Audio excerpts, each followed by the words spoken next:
Welcome back to the Unstuck movement, true testimonies of breakthrough. I'm your host, Rob Z. Today we have the incredible Krystal Parker with us, who is the president of the United States Christian Chamber of Commerce. And Krystal, I like to dive in right off the bat, get into the meat of things with a great, powerful question. And one of the quotes that you said that you live by is breathing is to life as profits are to a business. Breathing is essential for living, but not the purpose for living. Profits are essential for a business, but not the reason the business exists. As a culture, we're obsessed with profits. How do we need to shift our focus? Wow, you are not kidding. You don't waste time. Let's go to it. Yeah, that's right. So oftentimes people mission drift, and really, it is about service. And you just like the quote says, I mean, you have to breathe to be alive, but I don't wake up obsessed about breathing. And the point on business is, yeah, you need profits in your business, of course, or the business can't exist. But if you forget why you started, you forget who you serve and how to serve them well, those profits will dry up. And purpose truly is essential for your business to continue to be successful, to grow, and to get those profits. Yeah, absolutely. Being of service, having that purpose behind what you do is everything. A business is nothing but a way to serve people and your own unique way to serve people. So, great answer. Great way to start this. And I have so many questions around that statement. I just want to welcome everybody here. I created this platform so you could find true examples in your life of breakthrough, of perseverance, of faith, of strength. That's why the Unstuck movement exists. It's sponsored by the Connected Leaders Academy. Check out connectedleadersacademy.com. Krystal Parker, as I said, is the president of the U.S. Christian Chamber of Commerce and a passionate advocate for integrating faith and business. She has successfully grown the U.S. Christian Business Expo and Global Conference, doubling attendance in a short period of time. And it's really interesting to me. Oftentimes we hear, don't connect your faith and your business together. It's going to hurt your business. Obviously, you have a different thought process on that. Why do you have a different thought process? Why should we bring faith and business together? Well, a couple of things on that. I love when people say that to me because, the thing is, and I wrote about this in my book, The Best Robot Wins. We want people to leave their personal life at the door. You probably heard about that. Put your work hat on. And what happens is we are not working with robots. We are working with human beings. And inside those human beings is you want the whole person to come and connect their passion to the work. And that doesn't mean being a Sunday Christian and leaving your faith here and leaving this there. It means if we can get the whole person to come to work and connect with the role that they're in, then that's how businesses can gain a competitive advantage. And oftentimes I talk with people who feel like, well, I'm going to kind of be covert about my faith because it's going to dry up some of the people that would want to do business with me. And what I would challenge them and just show them is I work with and talk to multi-billion-dollar companies that have their mission statement is serving God first and then building boats or co-consolidating or doing a number of different things that have nothing to do with the product, rather who they serve. And finally, another point about that is if you're saying, hey, I serve God first and I do it for the glory, I do whatever I do for the glory of God, what ends up happening is people are like, wow, then I think those kingdom values are about love and service and goodness. And imagine being able to do business with a company that has that at the heart, at the core of their business culture. And what we find is CEOs with a faith based background with kingdom values outperform their peers because they encompass all the biblical values, and that creates better places to work, better service to customers. And so, not only is there a reason because we want to show up as our whole self to work, but there's also great for kingdom advancement and great for business. Very true. And so this had me thinking, right? A couple of weeks ago, I I'm gonna be on this guy's podcast, and I sent him my bio, and in my bio it says Christian entrepreneur. So when he called me for like the pre-test for the episode, he's like, "Why do you put Christian in your bio?" And I was like, "Well, I feel like as a I serve Jesus, and I should have that in there to let people know that I'm a Christian. I think that's a good thing to it's the right thing for me to do to let people know." And also, it opens these conversations up, right? It opened this conversation with this guy up, and what he said to me was, he said, "Anybody that I've ever known in business who proclaims himself as a Christian is the exact opposite." And he went on a list of people that he knows of that not exemplify who Jesus is or how a Christian business owner or just a Christian in general should be. And I found that interesting. And that's the issue that we're up against, right? So we have to, and it confirmed to me even more that I have to have Christian entrepreneur in there because I Wow. be able to live by that. I want to see that for myself whenever I send a bio out. So I have to live up to that for myself. And Wow.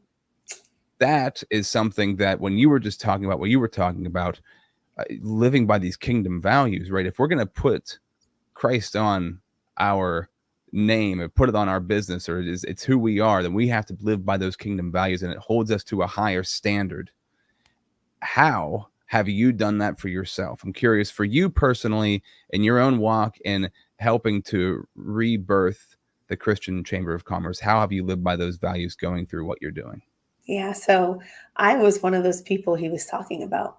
I self-professed one of the worst kinds of Christians, a Sunday Christian. Mm, And I would go to that four-wall church for 1 hour a week, and I called myself a Christian.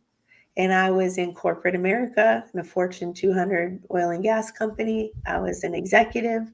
I was the youngest in that organization, youngest executive as a woman.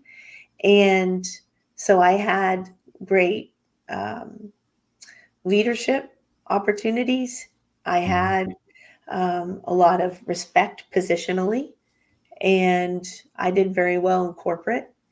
And I called myself a Christian, and I didn't live that way. I didn't mm, have a prayer life. I didn't have a reading life. I didn't have relationship with Christ.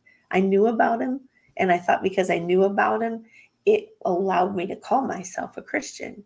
And I wasn't using that to hurt people. I really thought I was doing the right thing, but I wasn't living. There was no fruit on my tree at all, mhm, and I wasn't living by those principles. And so, therefore, I know that there were people that looked at me, looked at my life, looked at the way that I ran in corporate, and said, if that's a Christian, I don't want anything to do with it. mhm, And so that's why I'm so passionate about the work that we're doing in the Christian Chamber. We've been told a lie, and that lie is that you're either in ministry or you're in business, but you can't do both. And we're here to say, yes, we can, and we're called to do that. But the way that we do that and to do it effectively is not by taking our Bible and beating it over people's heads and casting out demons in the workplace, although that could happen, um, but but by showing the light of Christ in all that we do. Kingdom values in the workplace is walking the talk, living the gospel. We might be the only Jesus that people have an opportunity to see in the marketplace. mm, And are you living a life and running your business in a way that makes people say, what's different about you, and opens the door for that beautiful conversation? Or are you living your life and running your business in a way to say, I don't want anything to do with your gospel? And so, what we do in the Christian Chamber through the collaborative effort of Christians coming together and becoming better, iron sharpening iron, is that we're growing that awareness and accountability in a community that honors God in all that we do.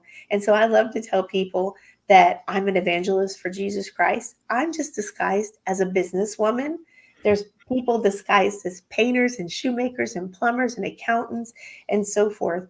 But if we all use our business as an opportunity to advance kingdom principles, we're not only growing businesses, we're making a difference for kingdom impact. Absolutely. And it's, from what I said in the beginning there, it's a people problem, right? It's the Mhm. people who, because you said also at the beginning too, right? When you have the tenets of being a Christian attached to your business, it, by, you know, by the metrics, is more successful. It does better, right? And so from what I was hearing from this guy, people do this just so they can get more business. People do Right. this so people trust them more. And what a deceptive way of doing things, right? Which is exactly what the enemy would do. He would slide into places and do such things. But also, people, I think, really want to live to a higher standard, but we're all humans and we fall short. And so that's why we need iron sharpening iron. We need to come Mhm. together and work together to help each other be better and do better and show up different, so we look different to the world. Exactly what you said. If you go into the workplace and your workplace is your ministry, and Mhm. you act differently, people are going to wonder, like, what's up with this person? They're different. And then you get a chance to share your faith, right? That's what Yeah. opens the door for that. What So going into the whole concept of the Christian Chamber of Commerce, this is something that lay dormant for a long time. You launched it a little over a year ago. Tell me the story of why did the Christian Chamber of Commerce come to be in America, and why was it you that was spearheading it? Why are you the president? I don't know. I guess 'cause God called me and told me to do this, but, well, to be candid, I told you guys I was a Sunday Christian, and so I made a lot of mistakes. There was a lot of holes and cracks in my heart and life, and I fell into the way that the world says that you fix those things, and, all of that was not true. I tried to stuff the worldly advice into a God-sized hole inside my heart. And so once I finally accepted Christ in my life fully, and not just knew him here, but knew him in my heart, Mm-hmm. and asked him to come into my life fully and invited him there, I got to experience the living water of Jesus Christ. And everyone that's listening today can experience that same amazing fullness of Christ and have the Holy Spirit inside of them. And so once I did that, I knew that I didn't want to do it without him. And I didn't know how to do business with God. I only knew how to do it without him, but I didn't want to. And so somebody suggested to me, "Hey, Krystal, you should check out the Christian Chamber of Commerce." And I said, "That's a thing? What is that?" Right? I knew chambers. The very first board I ever served on at 34 years old was for the Greater El Paso Chamber of Commerce. So I knew what chambers were, but I couldn't believe there was one for Christians. So I met with the president. We had a 2-hour coffee. He got in his car, called his wife, and said, "God said she's the one." I didn't know this, but he had been looking to retire from Central Florida Christian Chamber for 5 years, and God would not release the chamber from him. And so I became the president of Central Florida Christian Chamber 2 months after COVID. And as I was stepping into that role, COVID was upon us, and trying to really think about how to connect. People were afraid, they were lacking community.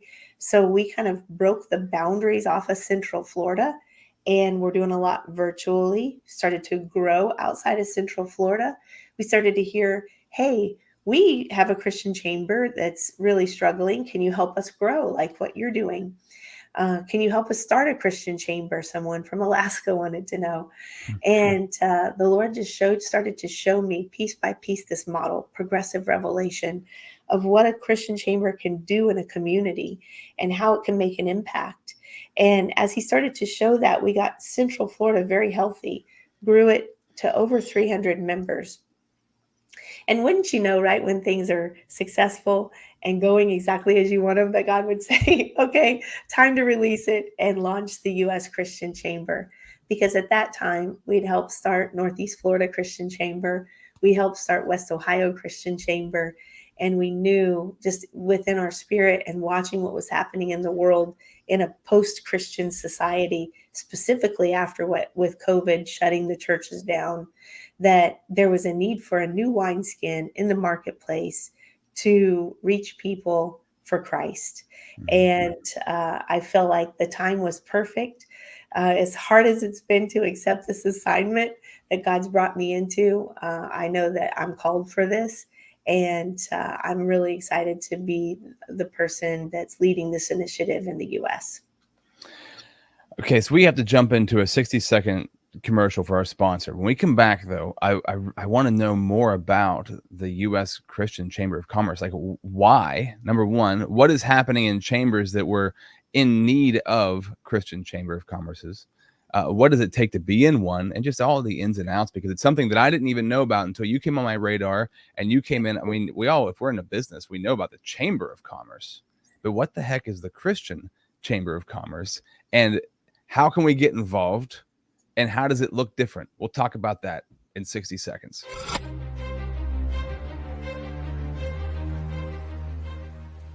Hi, my name is Jose Escobar, and I'm the founder and CEO of the Connected Leaders Academy.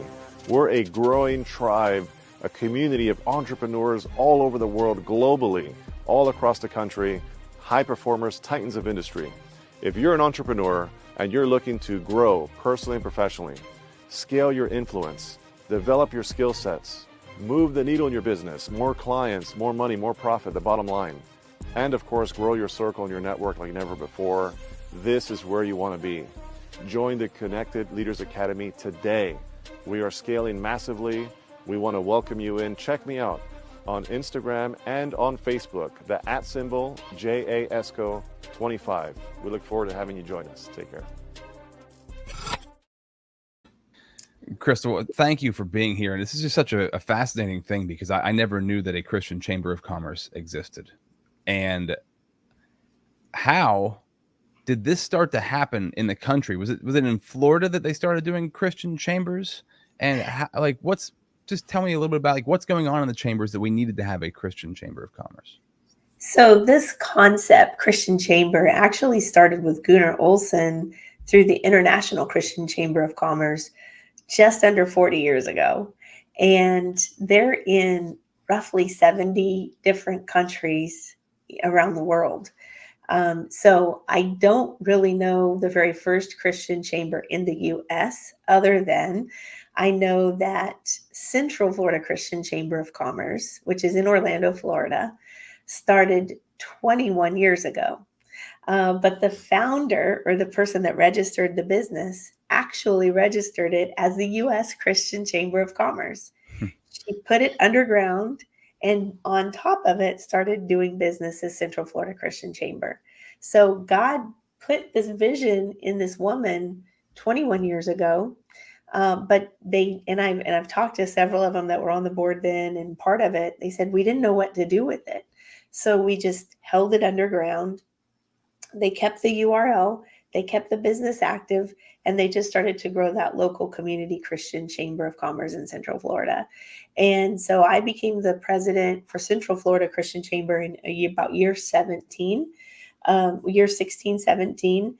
And then we launched officially the U.S. Christian Chamber just a year ago. And brand new presidents came in for Central Florida, so we bifurcated those companies. And we're well on our way. With the U.S. Christian Chamber of Commerce, we formed the Christian Chamber Coalition, helping and bringing together all of these Christian chambers that are out there or that wanted to start. Knowing, same thing like for business owners, you're not alone. We wanted our Christian chambers to feel like that as well. It's such a wonderful thing. Did you see yourself personally in the world that you were living in before to where you are now in a Chamber of Commerce environment? Like, do you feel like there was a need for this, a want for this, because of what was happening in other Chamber of Commerces, or is this just like just the right option for Christians? Great option for Christians, yes. But definitely saw a need for it, especially around the time of COVID. Think about that. There was a lot of issues with the vaccine mandates. And there was just some things that you could start to kind of see. Churches were closing, they were not essential, but liquor stores were open. I mean, we could start to see some polarizing impact of this that was happening in business. And Mhm. so Christian business owners were feeling more and more isolated and alone. Even though churches haven't primarily been a place for business owners that are Christian to come and connect with other Christian businesses, at least they had church. And now we have just basically separated all the Christians. And so the concept of the Christian chamber was really rooted and I feel like expanded during that time. But then we heard from people like the folks in Northeast Florida, which is the Jacksonville Christian Chamber of Commerce. They said, our Chamber of Commerce that's been here for many, many years is becoming very political. And I don't really feel good as a Christian giving them my membership dollars, knowing that they're supporting candidates that hate everything that I stand for as a Christian in business. And what can we do about it? Well, they've started a Christian chamber about a year ago, and they're well over 100 members in Northeast Florida. Another Christian chamber started in West Ohio that we helped launch, in Lima, Ohio, and 7 counties all around. And the founder of that Christian Chamber of Commerce started because his thrift store had been a member of their local Chamber of Commerce for many years. And more, as he became stronger in his faith, he felt more distant from the chamber. Most of their events were around alcohol and after hours. Well, he didn't feel comfortable doing business like that. Their annual meeting was casino night. Well, he didn't believe in that. And the final straw for him was one day he went to update his business directory in the chamber's website. And right next to his business was Adam and Eve's porn shop. And so he looked to see what did my Chamber of Commerce, who I've been paying dues to and sponsoring and doing all these events for, what did they do to support Adam and Eve's porn shop in his community? Not only did they do ribbon cuttings, they did advertisements and really celebrated the entrance of this business into their community. And the Lord really spoke to his heart and said, is this the type of businesses we want to bring into our city? And so what we've seen in this model with the Christian Chamber and the local community is a great economic development opportunity when Christian businesses are looking to relocate their companies. And I live in Florida, and thanks to Governor DeSantis, we've seen a lot of people relocating good businesses into our state. But when they're looking to relocate a Christian business into a city that has a Christian Chamber of Commerce, it almost becomes a no-brainer because now they are not isolated or alone. They get to come into a community. We see through the Christian Chamber model a real integration of faith and work, just like what we talked about in the very beginning of, is it kind of okay to do that? A strengthening of that in an essence of iron sharpening iron. We see a real unified and intentional opportunity to do business with Christians. Because unless you have Christian in your title, how do people know that you're a business that serves the Lord? We're helping launch one in San Diego. And she researched out there Christian businesses and found one. So, how are the good people of San Diego to support Christian initiatives if they can't find the Christian businesses? What happens is through our ignorance, because we don't know who the good businesses are that share our values. We're taking our good money and we're doing business with people that hate us, that want to cancel us, that want to see our businesses fail. And in essence, we're funding those attacks on our families, our businesses, and everything that we believe in. And so, by knowing who are the Christian businesses to do business with, we see a rising tide lift all ships, and we see citywide transformation because now good dollars, kingdom initiatives are flowing into the community and really seeing a flourishing community and what I believe a nation. And so that's kind of the why. It's amazing. I love it. It's such a what I feel to be necessary idea. It's a beautiful thing. And going back to the beginning of this, right, when so much of our concept of business is based on profits, and a Christian business owner is focused on service and how can I be of service, because every business really boiled down, a business should be of service. And for a business to be successful, a business that's not undermining people, but a business that's to be successful, they're serving people at a high level. And that's why they're successful. That's why they have high profits. But we've Mhm. become so stuck on focusing on increasing profits instead of making the service better and serving people at a higher level, that we've gotten so off balance. Right. So it's a beautiful idea to switch that Mhm. back around to service, and to know that if I'm in the Christian Chamber of Commerce, I'm only going to be working with Christian business owners who align with me and who I am. Uh, is there like criteria for getting into the Christian Chamber of Commerce? Like we went back to the beginning, the guy that I talked to, and he knew lots of business owners that claimed to be Christian that weren't, right? So, Mhm. how Yeah. do you keep the Christian Chamber of Commerce pure and not uh, tainted by somebody who just wants to reap the benefits of saying they're a Christian business owner? Yeah, well, it's really great. Okay, well, a couple things. First is, a lot of these businesses that are Christians serve in the world. When they're looking to purchase goods and services, they're looking within the Christian chamber to do business there to support and strengthen Christian business. But oftentimes they're serving in the world, which we love because that's how we advance kingdom. And so we want to keep that focus of serving the world and solving those problems, like what we were talking about in the beginning. Mhm. One thing that makes us different, we're very pro freedom, pro American, but we're first and foremost, kingdom, God, Jesus Christ. And so, what we do in our Christian chambers and the Christian chambers that are in the coalition with us, we have what we call a statement of faith.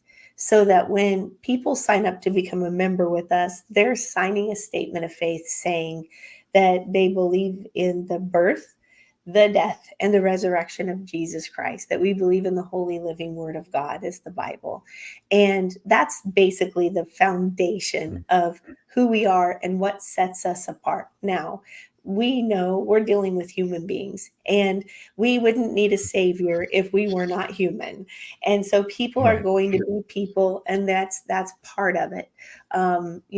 We have people come that are Christian or maybe Sunday Christians come to our business meetings that wouldn't necessarily go to church, and they walk into a greater relationship with the Lord as a result of being in this community of people that say, hey, God is my CEO.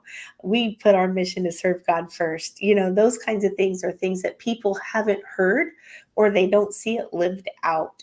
And so we'll take everyone where they are, but they've got to have that same value alignment to be a member of the Christian Chambers of Commerce. I love it because just the fact that you're going to continue to pour into people, and they're going to be around people who are, if they're not where they want to be yet or where they need to be yet in their walk with the Lord, that's being in this Christian chamber is going to help them get closer to that spot, and everybody's going to be able to pour into them. How has this changed you? I'm curious for you, being in the place that you were at many years ago. How has this, because this is a big undertaking, right? This is something that you're the president of the United States Christian Chamber of Commerce. That's big. So Yeah. how has that transformed you in this journey? Oh my goodness, in so many ways. It is big. And um I think I'm so thankful that God didn't show it all to me in the beginning. I probably would have run the other way for sure. I think many people would say that about where they are. It has been progressive revelation. I think I get in a hurry because I want to get there quick. And I really, what's changed the most about me is learning the cadence of God, remembering who God is, staying connected to Him instead of my goals. Back to that first quote: "Breathing is to life like profits are to a business." If I get off and start focusing on what the end result is, every large city should have a Christian chamber. We've got to do this. We need thousands in numbers, and get focused on what the world tells you is success. Hmm. Then I get I tend to want to overwork and outpace what I feel like is God's timing on this. And so I've really had to learn some discipline, some spiritual discipline as well, and just recognizing that God honors obedience to Him, not grind, not hustle. And the old Krystal, corporate Krystal, as I would call her, I lived on hustle. Mm-hmm. I lived on man made. I was 34 years old. I was a college dropout and I started stocking shelves in a truck parts store. That's where I started my corporate career. And in 12 years, I became the youngest officer, and I was running the gas company on the west side of Texas in 47 cities, and then all the customer service for Texas. And I don't say that to go like, wow, look at me, I was so cool. That was a grind. It was grind because the more power, the more money, the more responsibility, everything I got, the more it became about me. Look Mm-hmm. what I did. Look how I did it. Now I can look back and realize that wasn't me. That doesn't happen to people. Mm-hmm. That truly was God's grace and training for my life, my skill set, so that he could prepare me for the work he had for me later. Mm-hmm. Now, this work, it's a time such as this, and the Lord knows that I was going to mess up all kinds of stuff trying to get here. And once I had full and true surrender to his purpose and plan for my life, knowing that it's his time, that it's not about worldly metrics, but it's truly about making disciples and allowing his will to be done on earth as it is in heaven through me and others. That took me a long time to get there. And so I would say, even as I started running Central Florida in the chamber, there's been a great amount of growth from there to here. And I can't wait to look back in a few years and go, wow, look how far that God has brought this organization. It's not about me. And I think if you had asked me 15 years ago in corporate, it was about me. And I feel like this is a good place to be. Yeah. And you can take all that hustle and grind that you went through, like you know how to make things happen, right? So not saying that's not a bad thing. It's not a bad thing to know how to make things happen, but it's an even better thing to know that it's not all on your back and that you can put the work in and God's going to meet you where you put the work in. That's what I really love. The understanding that, God waits for us to move and God waits Mm. for us to take the actions, and because he gives us the assignment, but we've got to take the steps, and then he comes in and he fills in what we can't see, or maybe what we can't do, or what we don't feel qualified to do, right? And gives us that confidence that we need when we're going into those things. So it sounds like that's what happened for you. You had the skills and the mindset and the ability to do this, but you needed the Lord to come in to slow you down, to give Mhm. you the confidence and the vision that you can do it. And I love that, because he equips us, right? Before he gives us, how does that go? He'll give us the assignment, but we're not quite equipped for it yet. He'll give us something usually bigger than we're equipped for, and we've got to get Yeah. ourselves prepared for that. So Yes. say is the U.S. Christian Chamber of Commerce, is it mostly for large cities? Do small towns start chambers? How do you see this happening as it branches out? Yeah, so Lima, Ohio is a good example of kind of a smaller town, and they grab 7 different counties around in their formation of the West Ohio Christian Chamber. So I can see it there. I can see it in the larger cities. Really, people have asked me, are you going to cities? Are you drumming up this? And I said, no, we're not. Mm-hmm. God is sending the people. And these are sharp individuals that are very business oriented, that love the Lord and are ready to see a change in their city, that are coming to the table saying, I think God wants to use me in this way. And that's how we're seeing this growth, extremely organic and extremely driven by the Lord. Mm. Amazing. Yeah, grassroots. As he decides to Mhm. grow it, it starts to Yeah. grow that way. Incredible. Well, I absolutely love it. If a business owner is watching this and this sounds exciting to them, they go to uschristianchamber.com. What are the next steps? Sure. So if you're somebody that you feel like the Lord is tugging on your heart to start a Christian chamber in your community, just please reach out to us. You can go to uschristianchamber.com. If you go to the contact us page, you can get in touch with us and we'll reach out and we'll talk about what's going on in your life in your area and share a little bit more about the model and the vision.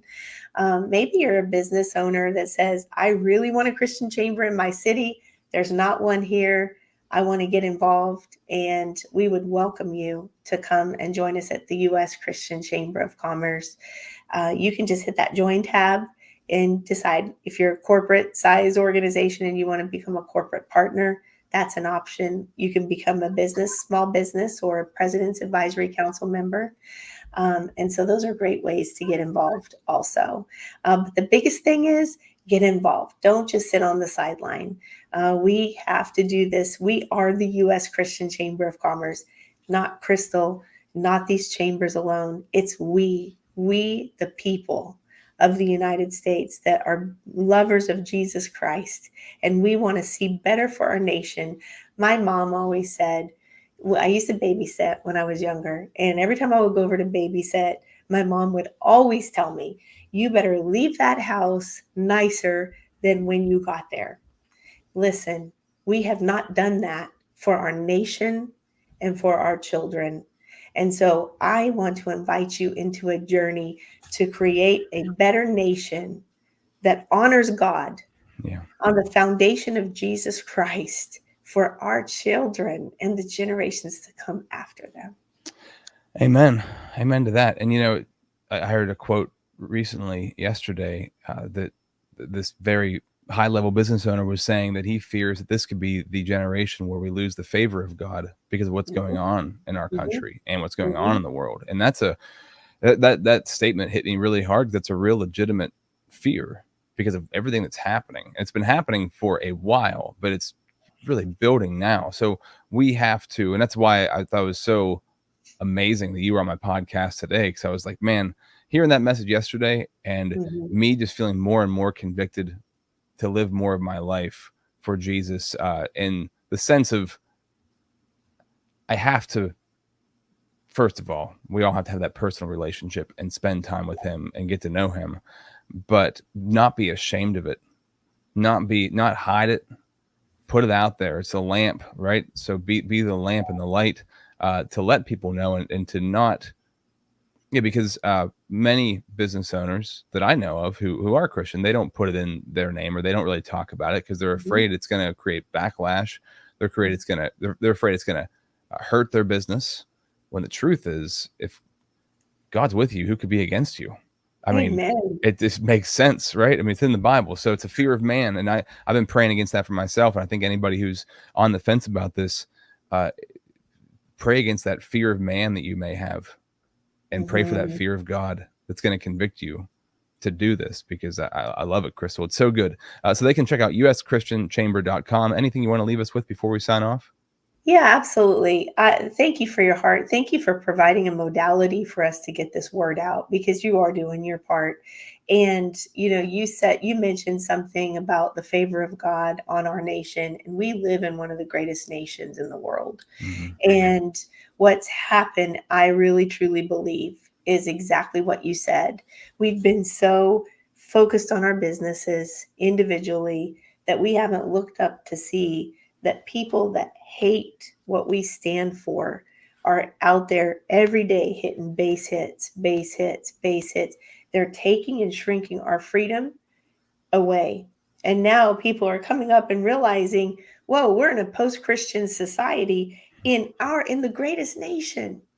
And what can I do about it?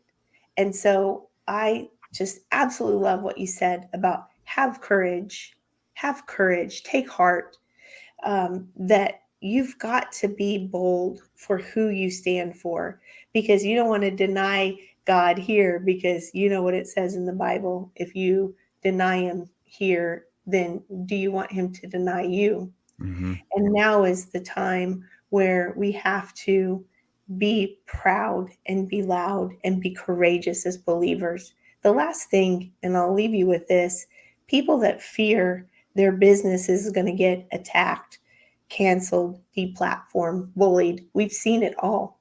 It's only going to get worse. The question is this: how is a part of your risk mitigation strategy as a Christian business owner? How are you preparing that? And what I am encouraging people to do is to say, is our merchant service value aligned? Because what happens if our merchant service cancels us?